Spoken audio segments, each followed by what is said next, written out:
Good evening and a very warm welcome to all of you to the news tonight. I'm Tracy Shilchi, and in the next 30 minutes we'll be getting you all the top stories of the day from India and across the world. Of course, in the capital, the crucial land bill was passed in the lower house today amid a lot of drama. We'll get you all details of that, but first, the headlines. The Land Acquisition Amendment Bill is passed in Lok Sabha with 9 official amendments. BJP ally Shiv Sena abstains from voting even as Congress leads few opposition parties to walk out. Government agrees to send Mines and Minerals Amendment Bill to a select committee after hours of sparring on the issue in Rajya Sabha. Makeup of the committee to be decided tomorrow. Strain in the PDP-BJP alliance continues in Jammu and Kashmir. BJP conveys strong annoyance on the release of separatist Masrat Alam. PDP says it was only following legalities. Fissures deepen in the Aam Aadmi Party. Issues a scathing 8-point statement on why the Bhushans and Yogendra Yadav were removed from the PAC. Accuses them of working against party interests. And India on a roll at the World Cup. Win their 5th straight match, beating Ireland today to enter the quarterfinals.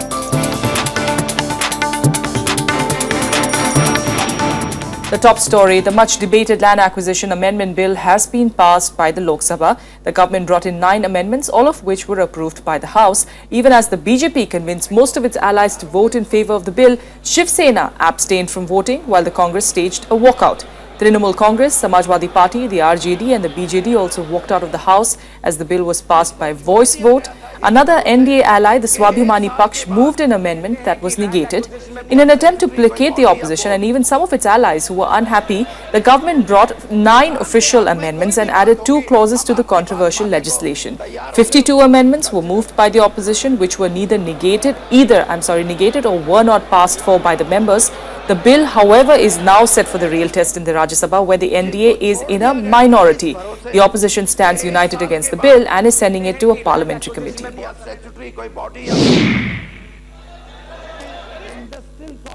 की जो को परिभाषित नहीं किया है, हमने इसमें जो दूसरी अमेंडमेंट जो आज हमने पेश की है, मैं माननीय सदस्यों को कहना चाहूंगा कि इसमें इंडस्ट्रियल कॉरिडोर में एक्विजिशन भी सरकार की तरफ से होएगी या सरकार की कोई एजेंसी जो कोई कॉरपोरेशन या स्टैट्यूटरी कोई बॉडी या बोर्ड, और उसका 1-1 किलोमीटर तक ही उसको इंडस्ट्रियल कॉरिडोर माना जाएगा। ये नहीं है कि उसको अंदर तक ले जाके भी कहें कि ये भी इंडस्ट्रियल कॉरिडोर। और कॉमा सोशल इंफ्रास्ट्रक्चर को हमने उसमें से निकाल दिया है, ये सोच के कि ये ना समझा जाए कि सोशल में फिर वही प्राइवेट हॉस्पिटल या प्राइवेट इंस्टीट्यूशन, एजुकेशनल इंस्टीट्यूशन आ सकते हैं। उसमें सेक्शन 24 में ये प्रावधान लाना जरूरी था कि किसी स्टे ऑर्डर की वजह से, कोर्ट के या इंजंक्शन की वजह से, अगर 5 साल का पीरियड, सपोज 10 साल हो गए प्रोजेक्ट शुरू नहीं हुआ, उसमें 6 साल इस बात के बीत गए कि कोर्ट से स्टे था, तो वो प्रोजेक्ट शुरू हो ही नहीं सकता था। तो इस सिचुएशन से निकलने के लिए ये तय किया गया कि 5 साल, अगर लिटिगेशन है बेशक हो कोर्ट में, उसमें स्टे और इंजेक्शन नहीं है, तो 5 साल कम्यूट होंगे, 5 साल गिने जाएंगे। अदरवाइज अगर लंबा समय है तो उसमें से अगर वो समय निकाल दिया जाए और फिर 5 साल बचते हैं तो वो जमीन वापस होगी। ये पुराने एक्ट के तहत मैं कह रहा हूं।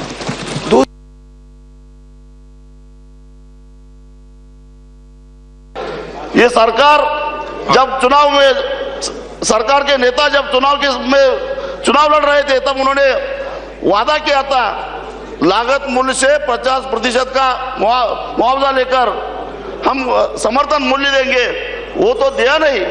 फिर अगर किसानों की जमीन छीनने की कोशिश हो जाएगी तो मैं चेतावनी देता हूं, खून की नदियां बहेंगे लेकिन 1 इंच भी जमीन नहीं देंगे, और इस बिल को मैं विरोध करता हूं। पिछले 5 साल से जिस जमीन पे कोई काम नहीं हुआ, हजारों एकड़ जमीन उन किसानों को वापस देने का काम सुप्रीम कोर्ट ने किया। सुप्रीम कोर्ट ने इस कानून को सही माना है, मगर उस क्लॉज को आज ये खत्म कर रहे हैं। इस देश में 500 केस चल रहे हैं, 500 केस सुप्रीम कोर्ट में चल रहे हैं, जहां पे जो किसान इस कानून के ऊपर अपनी जमीन वापस लेना चाहते हैं, आज इस कानून के बाद उन किसानों को जमीन वापस नहीं मिलेगी। मैं ये भी बताना चाहता हूं।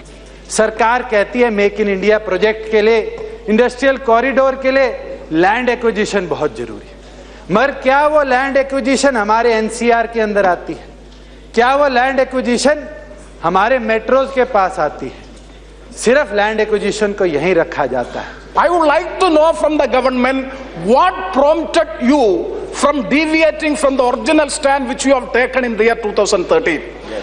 BJP wholehearted support is given to this bill, and Madam Sushma ji, Rajnath Singh ji, as well as the present speaker who was heading the panel of the Parliamentary Standing Committee vehemently insisted for the amendment and for the 2013 bill. All right, taking us through the nuances really of that debate that took place in the Lok Sabha. Let's go to Shyam Sundar, our correspondent, who's joining us now from the capital. Shyam, give us a sense really of what happened today in the House. We do know, as far as what everyone said, and eventually did get passed in the Lok Sabha, but how much of a test would it be in the Rajya Sabha? Well, let me take you through the Lok Sabha proceedings today. When discussion started, opposition was very aggressive, and of course, from the treasury benches, MPs tried to defend government's proposals. But when Rural Development Minister Mr. Birinder Singh was replying, he tried his best to issue clarification on every apprehension raised by the opposition benches. Especially he issued clarification on the issue of industrial corridors. He tried to convince the opposition that they have given a clear definition now, so there should be no apprehension on this clause also. And then government dropped one very important clause which was raised by almost every opposition party and few allies of the government also, that was to acquiring land for private hospitals and private educational institutions. So that clause was dropped from this bill, and a few other amendments were moved from the government side, but opposition was not very convinced, because especially two important clauses. One is consent clause, the 80% consent of the farmers before acquiring the land. That clause, government is not ready to accept that. And as far as social impact assessment is concerned, government said that they are leaving it to the state governments, but opposition was adamant on these issues. And though minister time and again said that the government is ready to consider any positive suggestion or amendment from the opposition side, but all the amendments moved by the opposition were negated by the majority vote, because on the most of the amendments moved by the opposition pressed for the division. And as we know that government has the numbers in the Lok Sabha, and but one great relief was for the government is that its allies like Akali Dal and Lok Jan Shakti Party, they supported the bill. But in Rajya Sabha it is a big task for the government, and opposition is asking government to send it to the standing committee.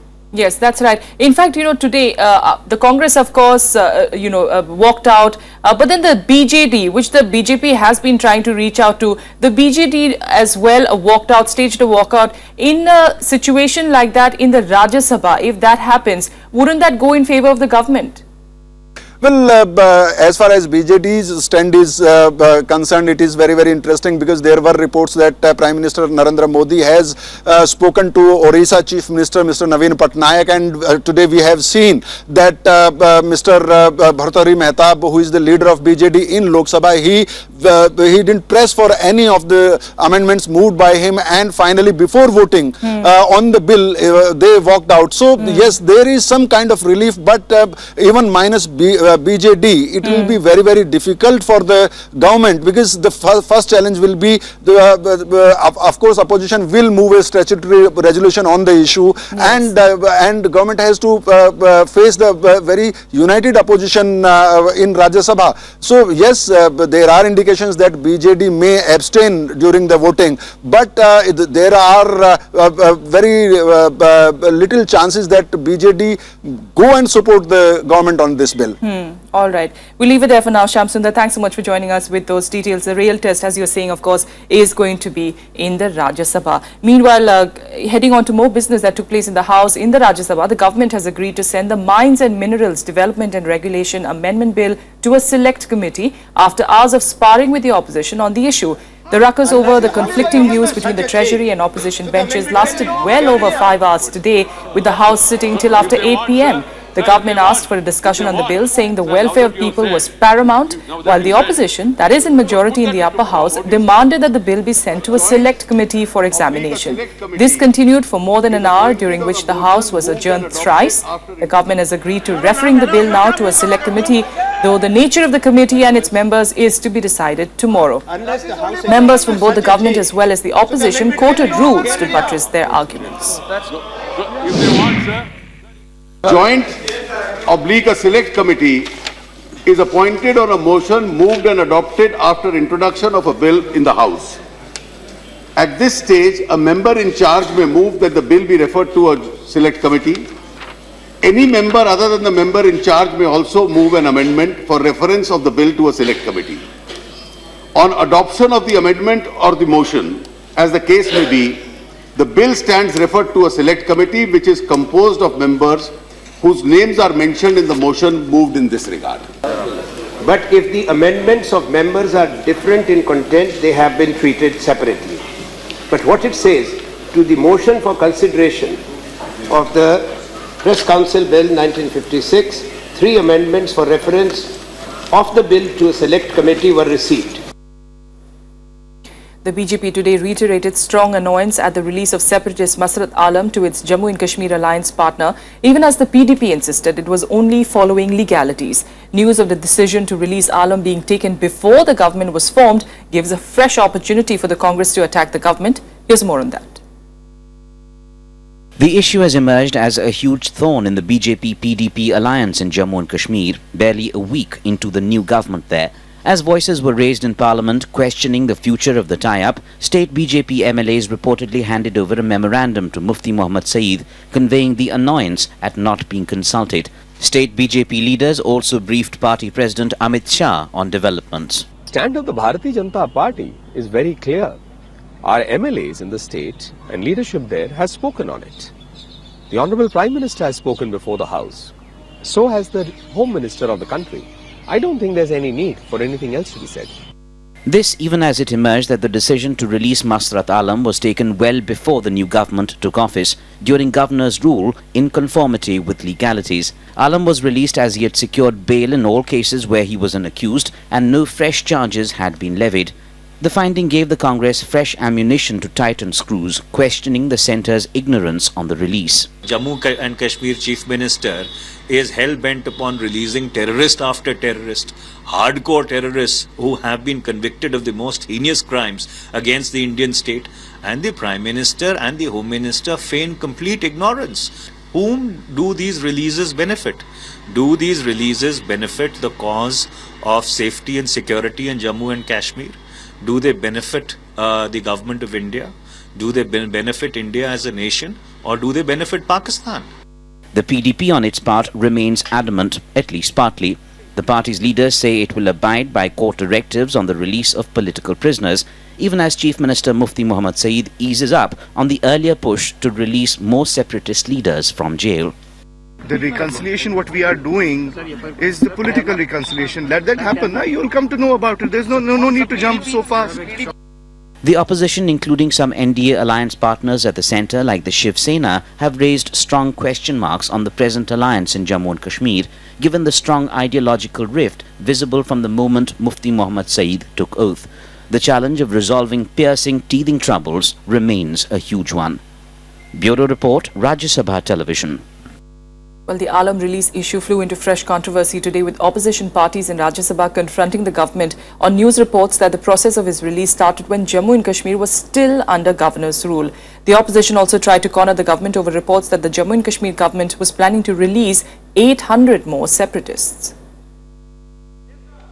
The opposition parties left no chance to corner the government as Masrat Alam's release exposed the fault lines that exist in the PDP-BJP alliance. Naresh Agrawal of the Samajwadi Party gave a notice under Rule 267 for suspension of business to discuss reports claiming that the Jammu and Kashmir government was thinking of releasing 800 more separatists. Agrawal also sought to know if the governor had signed Alam's release order. महामहिम राज्यपाल कश्मीर ने report Bharat सरकार को भेजी है कि 800 और आतंकवादी, अलगाववादी और एक मिस्टर पख्तू उनको छोड़ने के लिए वहां के मुख्यमंत्री जी ने रिकमेंड कर दिया है और 1-2 दिन में वो लोग छोड़ दिए जाएंगे.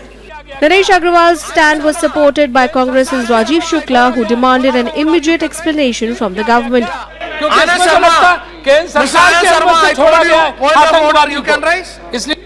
गंभीर हो जाता है और इस पे तत्काल जो है सरकार को जवाब देना चाहिए, स्पष्टीकरण देना चाहिए, गृह मंत्री को तुरंत आना चाहिए.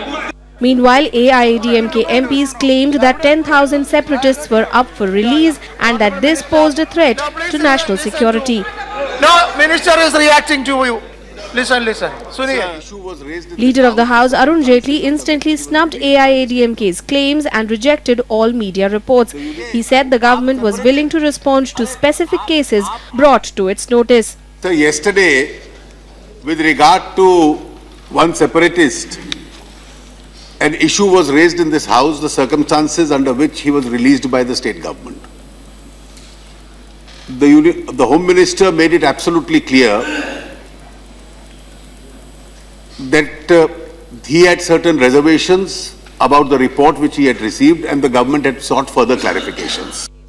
Deputy Chairman P.J. Kurian rejected the notice for suspension of business and asserted that the issue was discussed threadbare on Monday, with the Home Minister already having given his reply. He also advised Naresh Agrawal to give notice under different rules if he had any new information on the issue. Kriti Mishra's report for Rajya Sabha TV. The rift within the Aam Aadmi Party has widened further today, with more muck being thrown around over the controversial removal of Yogendra Yadav and Prashant Bhushan from the PSC.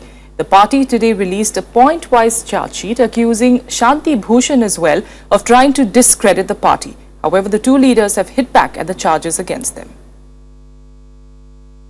Days after Yogendra Yadav and Prashant Bhushan were removed from AAP's Political Affairs Committee, the party released a statement saying that the two had tried to ensure AAP lose the Delhi elections. In the statement, AAP's 4 prominent leaders, including Deputy Chief Minister Manish Sisodia, have explained the reason for the removal.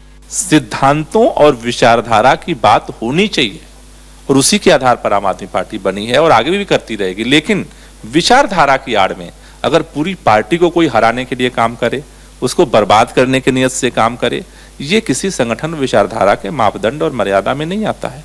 इसलिए PSC से मुक्त करने का फैसला लिया. Prashant Bhushan has been accused of trying to stop party leaders from campaigning in Delhi for AAP. He is also accused of trying to stop donations to the party. Leaders accused him of conspiring against Kejriwal's win in Delhi by saying that it was necessary to get the party chief to his senses. Yogendra Yadav is accused of planting stories and speaking off the record to the media to discredit Arvind Kejriwal. They claim that AAP has evidence to prove this. उसी वक्त ये notice ले लिया गया था कि ये anti party काम कर रहे हैं, आवाम को ये सपोर्ट कर रहे थे. 10 बजे आवाम प्रेस कॉन्फ्रेंस करती थी, 12 बजे बीजेपी करती थी उसी मुद्दे पर. तो इसका मतलब सीधा सा है, ये बीजेपी की सरकार दिल्ली में लाना चाहते थे, आम आदमी पार्टी को हराना चाहते थे. Yadav decided to hit back at the party leadership, accusing it of forcing Delhi MLAs to sign papers against him. Prashant Bhushan also defended himself, saying the country would know the truth very soon. This party was founded on very high principles and ideals of transparency, inner party democracy, Swaraj and accountability.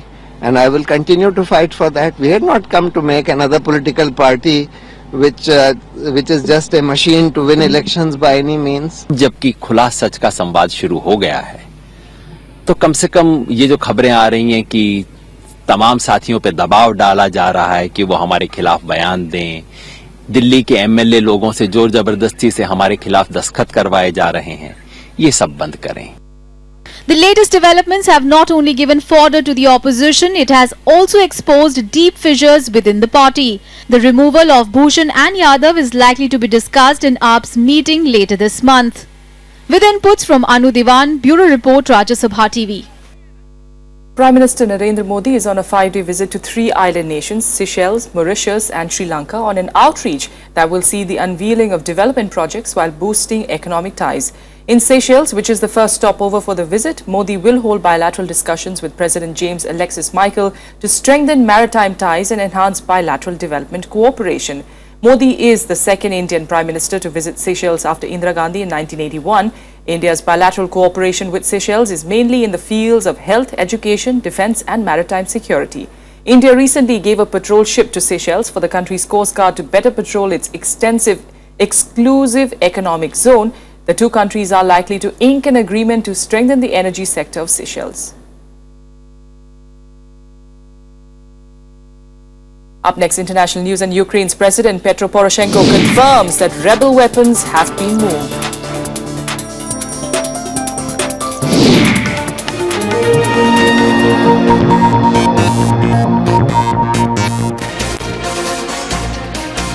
Narendra Modi is set to visit Sri Lanka. The first Indian Prime Minister to visit the island nation in 28 years. What's on the cards? What's in the visit for the two countries and the region? Watch the big picture at 9:30 p.m. on Rajya Sabha TV.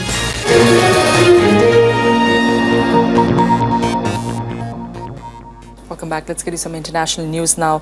The filming of a reality TV show ended in tragedy as 10 people, including 3 French Olympic medalists, were killed in Argentina. The tragedy occurred when 2 helicopters collided mid-air during the filming in Northwestern. Members of the TV production team were also among the other victims.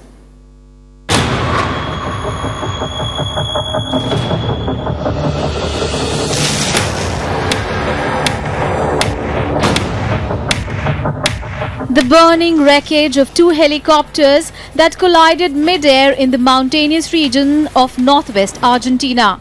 8 French nationals and 2 Argentines on board were killed.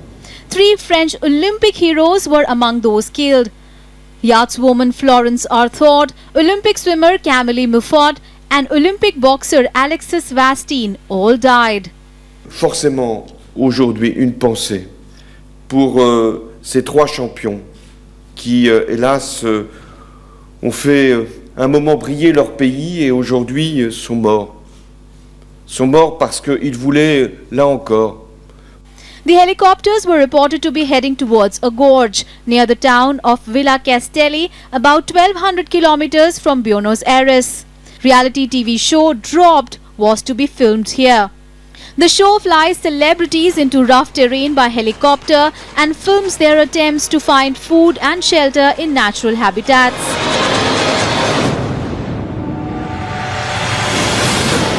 The cause of the crash is yet unclear. Officials have said the weather conditions in the mountainous areas where the helicopters went down were good.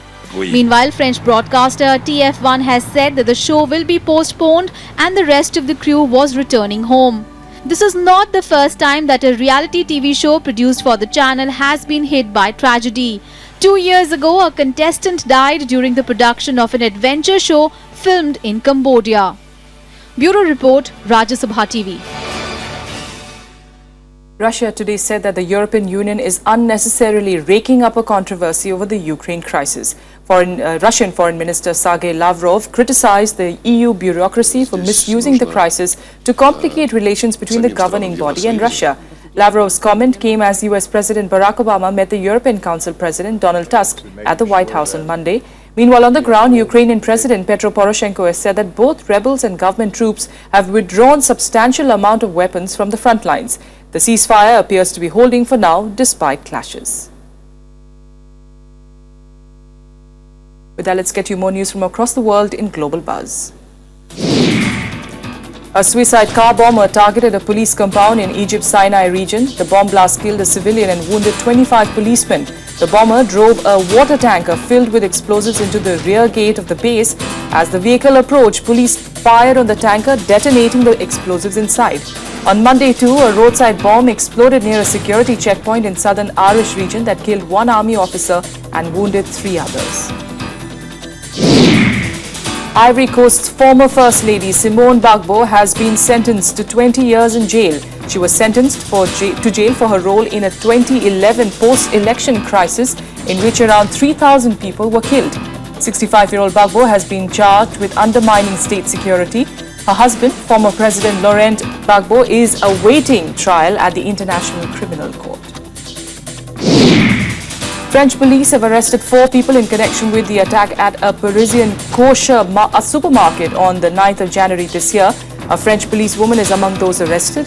All 4 are believed to have connections with the Amadi Koulibaly, who had in fact killed 4 hostages in the grocery store before police shot and killed him. Cricket now in India comprehensively beat Ireland in their penultimate group game in the World Cup today. Dhoni's men romped home with an impressive 8-wicket win, and Dhoni has now overtaken former captain Sourav Ganguly's 8-match winning streak in World Cup 2003. He in fact praised his bowlers for the team's success so far down under. The headband, and that's what happens. Oh, what a crack! India cemented their place on top of Group B further with a comprehensive win against Ireland in World Cup on Tuesday. Batting first, Ireland struggled against spin bowling and was wrapped up for 259 runs in 49 overs.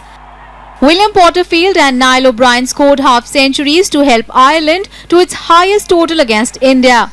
Once again, the Indian bowlers managed to bowl out the entire opposition. Mohammad Shami was the pick of the bowlers with 3 wickets. In reply, Indian openers Shikhar Dhawan and Rohit Sharma made an easy work of the modest target. Dhawan scored his 2nd century of the World Cup, while Rohit Sharma scored a half-century during the 174-run partnership. India achieved the target with plenty to spare. Dhoni praised the bowlers who have so far bowled out opposition 5 times on the trot in this World Cup. I think the crucial part is for everybody to score runs, to get wickets and to bowl well, because ultimately in the knockout stages you don't really know, who all you may need. So it's important that everybody gets a bit of confidence going, and as you rightly said, most of the batsmen, they have got some kind of a batting so far. The bowlers have done well this game. The spinners, they bowl really well. India is already in the quarterfinals and is set to clash with Bangladesh in the first knockout game. Dhoni created history, recording the longest winning streak in the tournament as an Indian captain. He overtook Sourav Ganguly's 8-match winning streak set in 2003. However, Australia's Ricky Ponting will remain on top of the list with a 25-match winning streak in World Cup.